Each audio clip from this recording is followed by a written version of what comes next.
और लखनऊ से बड़ी खबर सामने आ रही है। सेवानिवृत्ति डॉक्टर 70 साल तक संविदा पर कर सकेंगे नौकरी। डॉक्टरों से अभी 65 वर्ष तक काम लिया जा रहा है और पीएमएस संवर्ग के सेवानिवृत्ति डॉक्टरों और 70 साल तक सेवाएं लेने की तैयारी।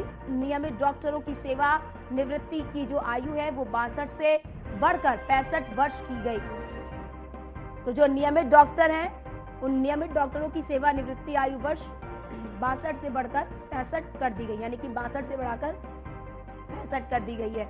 सेवानिवृत्ति डॉक्टर की बात कर ले अगर, डॉक्टरों से अभी 65 वर्ष तक, यानी कि डॉक्टरों से अब 65 वर्ष तक काम लिया जा सकेगा, यानी कि 65 वर्ष तक वो काम कर सकेंगे।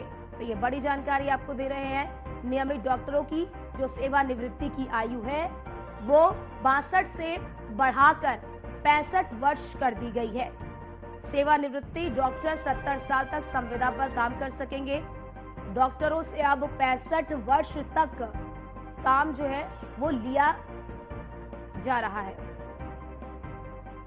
तो पीएमएस संवर्ग के सेवानिवृत्ति डॉक्टरों की बात कर ले, नियमित डॉक्टरों की सेवानिवृत्ति आयु भी 62 से बढ़ाकर 65 वर्ष कर दी गई है, यानी कि जो नियमित तौर पर जो डॉक्टर है, जो नियमित कर रहे हैं, उनकी जो आयु है वो 62 से बढ़ाकर 65 वर्ष कर दी गई है, यानी कि जो सेवानिवृत्ति की आयु है वो 62 से बढ़ाकर 65 वर्ष तक कर दी गई है। और बताया जा रहा है कि पीएमएस संवर्ग के सेवानिवृत्ति डॉक्टरों की बात कर ले और नियमित डॉक्टरों की जो सेवानिवृत्ति की आयु है वो 62 से बढ़ाकर 65 वर्ष कर दी गई है। सेवानिवृत्त डॉक्टर 70 साल तक संविदा पर काम कर सकेंगे। तो डॉक्टरों से अब 65 वर्ष तक काम लिया जा सकता है, क्योंकि उनकी आयु बढ़ा दी गई है। जो सेवानिवृत्त की जो आयु है, यानी कि रिटायरमेंट की जो आयु है उसे बढ़ा दी गई है।